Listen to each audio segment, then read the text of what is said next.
तो स्वागत है आपका मेरे चैनल मेहताब ऑप्शन ट्रेडर में। और आज मैं जो बात करने वाला हूँ बहुत ही इम्पोर्टेंट टॉपिक है, जो कि होने वाला है कि हम लोग किन चीज़ों को फॉलो करके मिलेनियर्स बन सकते हैं। ठीक है, और यूँ कह लें कि हम लोग ट्रेडिंग में अच्छा सक्सेसफुल बन सकते हैं। चलिए वीडियो को बिना देरी के शुरू करते हैं। और मैं जो भी वीडियोस डाल रहा हूँ, ठीक है, मैं देख रहा हूँ कि आप लोगों को काफ़ी पसंद आ रहा है, तो मैं धीरे धीरे करके आप लोगों के लिए बहुत सारी चीज़ें बनाता रहूँगा। तो चलिए सबसे पहले जो है हम लोग लिखते हैं कि करना क्या है हम लोग को। ठीक है, तो हम लोग जो करने वाले हैं, मिलेनियर्स के रूल्स बताने वाला हूँ मैं, यूँ समझ लीजिए आप। मिलेनियर्स कब आप बन सकते हो ट्रेडिंग में। ठीक है, तो मिलेनियर्स रूल्स। ठीक है, अब मैं एक्चुअली वो ड्राइंग और ये सब इसको फॉलो करना है। ठीक है, फॉलो मिलेनियर रूल्स ऐसा मैं लिखता हूँ। ठीक है ना, और यही वीडियो का टॉपिक भी होने वाला है, मिलेनियर्स रूल्स। ठीक है, चलिए। और इसमें हम लोग किन किन चीज़ों का ध्यान रखना है, हम लोग किस तरीके से चीज़ों को मैनेज करेंगे। तो सबसे पहली जो बात है, हम लोग यूँ करते हैं कि महीने में 30 दिन होते हैं, सैटरडे संडे ट्रेडिंग बंद होता है, आप लोग को पता है। तो हम लोग यूँ समझते हैं कि महीने में हम लोग सिर्फ 20 दिन ट्रेड करने वाले हैं। ठीक है ना, 20 डेज जो सिर्फ हम लोग ट्रेड करेंगे। ठीक है,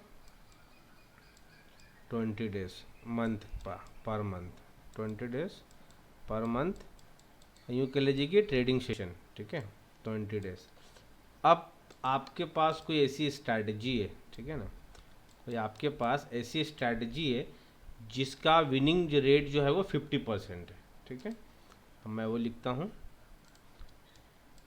कोई स्ट्रैटेजी है आपके पास, ऐसे करके यहाँ लिख देता हूँ, स्ट्रैटेजी है। क्या मैं एक्चुअली बहुत सारे वीडियो जैसा बनाते हैं एकदम प्रोफेशनली, वैसा मैं बना नहीं पा रहा हूँ कि मुझे उतना फिर वो क्या कहते हैं एमएस ऑफिसर वो सब उतना अच्छे से आता नहीं है। ठीक है, कि आप लोगों को पता है कि मैं ट्रेडिंग करता हूँ, तो मैं आपको ट्रेडिंग के चार्ट्स पे लिख के बताता हूँ। चीज़ें आपको समझ में आनी चाहिए, मैं कितने अच्छे से बता रहा हूँ, मैं जो कह रहा हूँ वो इम्पोर्टेंट है, उसको अच्छे से एकदम बना के वो करना वो ज़्यादा इंपॉर्टेंट नहीं है। आपको चीज़ें समझ में आनी चाहिए, चीज़ें आप सीखनी चाहिए, वो ज़्यादा इंपॉर्टेंट। तो स्ट्रैटेजी है जिसका विन रेट जो है 50%, ऐसा हम लोग अजम्पशन करते हैं। ठीक है ना, और कोई भी स्ट्रैटेजी अगर होगी तो इससे ख़राब मतलब विनिंग रेट से नहीं होना चाहिए। ठीक है, ये हो गया। अब इसके बाद क्या करना है हम लोग को ये करना है कि हम लोग मिलेनियर्स का रूल्स है, ये मैंने बता दिया, 20 डेज आपका ट्रेडिंग होते हैं वो है, और आपके पास एक स्ट्रैटेजी होना चाहिए जिसका विनिंग रेट जो है 50% होना चाहिए। अब हम लोग आते हैं इम्पॉर्टेंट टॉपिक पे। अब यहाँ से मैं कुछ ऐसे कर देता हूँ ड्राइंग। 10 दिन आपको इसमें मान लो कि ट्रेड जो है विन करना है। ठीक है, और 10 डेज आपको लॉसेस करना है। लॉसेस करना है मीन ज़रूरी नहीं है, बट आपकी स्ट्रैटेजी के हिसाब से तो हम लोग यही करेंगे बराबर। 10 दिन लॉस हो रहा है, 10 दिन प्रॉफिट हो रहा है। और इसके बाद जो है हम लोग को सिंपली इसके अंदर कुछ भी नहीं करना है। ठीक है, हम लोग को 10% मंथली हमारा टारगेट रखना है। ठीक है, यहाँ पे मैं लिख देता हूँ कहीं पे कि मंथली हमारा टारगेट जो होना चाहिए रिटर्न ऑन कैपिटल,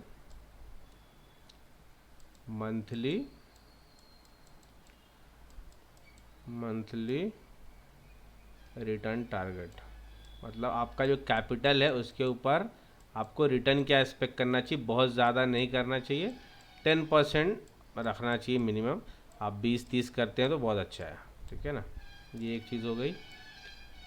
अब इस पर 10 ट्रेड लॉस हो रहे, 10 ट्रेड प्रॉफिट हो रहे। ठीक है ना, तो आपको जो है इसके अंदर मान लो कि अब इसमें करना ये है, सबसे इम्पोर्टेंट चीज़ जो है हम लोग को यहाँ पे 1:2 का रिस्क रिवॉर्ड मेंटेन करके चलना है। ठीक है, तो आप यूँ समझ लीजिए कोई आप ट्रेड्स ले रहे हो। ठीक है ना, आप कोई ट्रेड ले रहे हो, इस पे आप लॉसेस कर रहे हो आप मान लो पर डे का, या 2000 का लिमिट रखते हो लॉस का। ठीक है, पर डे का, और आपने इसमें 10 दिन लॉस किया है 2000 का, तो 2000 का पर डे लिमिट है, 10 दिन लॉस किया तो आपका टोटल लॉस कितना हो गया, आप कैलकुलेट कर लो, 20,000 हो गया लॉस। ठीक है, 20K। और 10 ट्रेड आपकी विनिंग हुई, आपको इसमें 1:2 फॉलो करना है। मतलब आप जब भी 10 दिन बुक करोगे तो आप 4000 बुक करोगे, लॉस 2000 का दोगे, तब ये 1:2 आप मेंटेन कर पाओगे, ठीक है ना। तो उसके अंदर आपको 4000 रुपया पर ट्रेड जो है जब भी प्रॉफिट बुक करेंगे तो करना है, और 10 डेज ये आपको करना है। तो इसमें आपको टोटल कितना आ गया, 40,000, ठीक है। अब इसमें लॉस आपका टोटल कितना हुआ, 20,000। तो इसमें 20,000 में 20,000, 40,000 में यहाँ से 20,000 माइनस कर दो, ठीक है। तो आपका टोटल प्रॉफिट हुआ 20,000 रुपया। ये मैंने एक रफ आपको आइडिया के लिए बता दिया। अब ये 20,000 रुपये आपके कैपिटल का 10% होना चाहिए, या 20-30%। ऑप्शन बायर हो तो आप 20-30%, ऑप्शन सेलर हो गए तो मे बी 10%, 7-8%, 5% मंथली रिटर्न के लिए आपको सोचना चाहिए। बट ज़्यादातर रिटेल ट्रेडर जो है वो ऑप्शन बायर, तो उनके प्रोस्पेक्टिव से बता रहा हूँ। तो इस रूल्स को आप अगर स्ट्रिक्टली फॉलो करोगे ना, तो आप डेफिनेटली एक दिन आप ट्रेडिंग में मिलियनियर बन जाओगे। तो एक बार मैं वापस से रिवीजन करा देता हूँ कि follow the millionaire rules. Strategy जो है उसका, कोई भी आपके पास ख़राब से ख़राब स्ट्रैटेजी होगी, उसका विनिंग रेट 50% होगा ही, ठीक है। और उससे कम की अगर कोई स्ट्रैटेजी है तो फिर उसको यूज़ करना गलत है, आपको यूज़ नहीं करना है। आपकी स्ट्रैटेजी कोई ऐसी हो जिसकी विनिंग परसेंटेज 50 से ऊपर हो, या 60-70, तो बहुत अच्छी बात है। और आपको ट्रेडिंग में प्रॉफिटेबल आप तभी बन सकते हो जब आप रिस्क रिवॉर्ड को मेंटेन करोगे, ठीक है ना।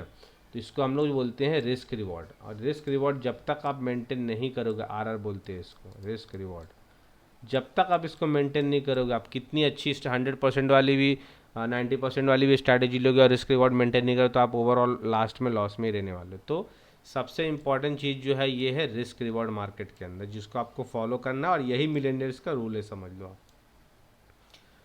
तो उम्मीद करता हूँ कि ये वीडियो आपको समझ में आया हो कि करना क्या है, नहीं करना है। और इसी के साथ हम लोग ये छोटा सा वीडियो को समाप्त करते हैं। और अगर वीडियो अच्छा लग रहा है तो आपको चैनल को सब्सक्राइब करना है, वीडियो को लाइक करना है। Thank you so much.